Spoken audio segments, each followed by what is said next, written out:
Hello guys, welcome to Indian Cybersecurity Solutions.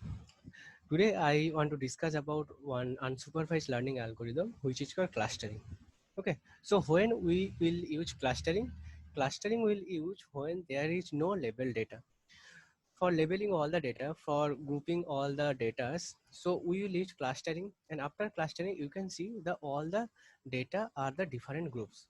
Okay, so to discuss about the k-means clustering, we have to know something that if the uh, all the data points are non-overlapping, then we'll get the good cluster.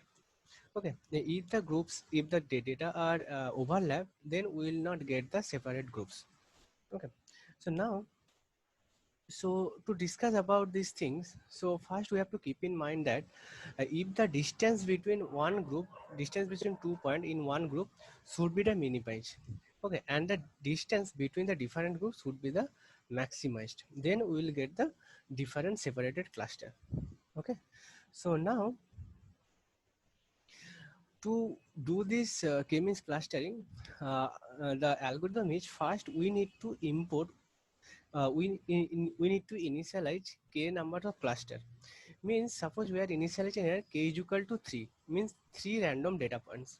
After initializing that, these points will calculate the distance from all the data points here.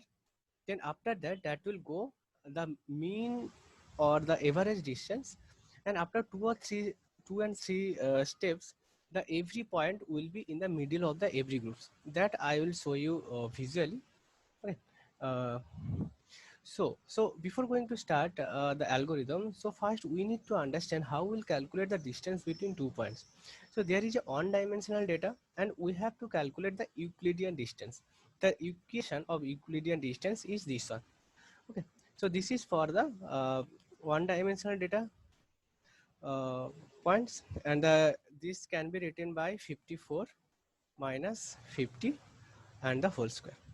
So this is the distance between 2 points 54 and 50. Okay, so now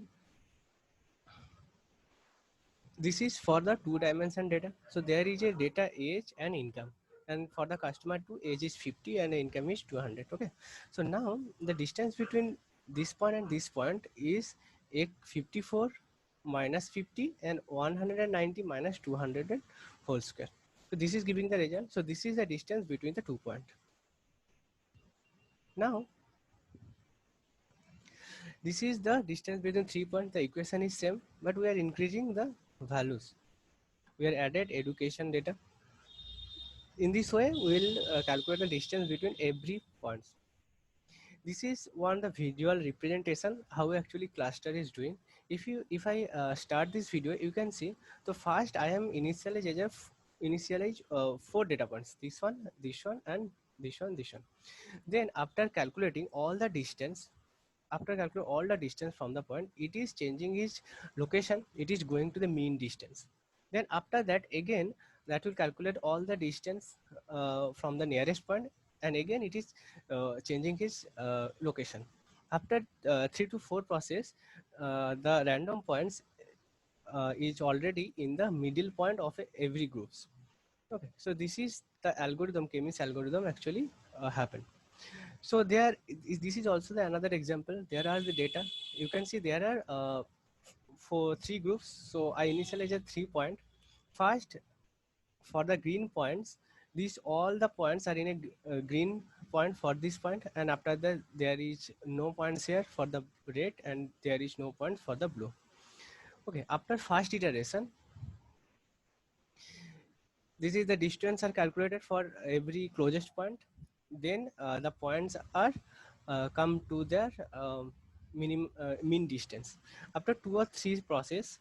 Okay, so after 2 or 3 process, every points are in the middle of every group. Now for means to when we'll use a clustering algorithm, first we need to keep in mind that if the data are well separated, then we will get the good result. Okay, so if the data points are in complex, like overlapping, then we will not get the good cluster. And this is the elbow method, means how we will choose the k value. Okay, so there for we are initializing first k is equal to one random point, then it is calculating all the distance from every point, and then uh, the distance is the x-axis is the k value and the y-axis is the distance. Then after calculating the distance, I am plotting a line graph, and you can see this is the distance. For when k is equal to 1, the distance is this one, and when k is equal to 2, the distance is this one, and it is decreasing. So now when the points, all the random points will be well fitted to the all data points, then we can see a change. We can also see the breakdown. So by looking at this graph, so you can see there is a breakdown. Okay, after that we can say the k is equal to 5. Means here if we select the value of k is 5, then we'll get 5 group of cluster. Okay, so this is all about the clustering algorithm, and thank you. We'll discuss the coding in the later videos. Thank you everyone.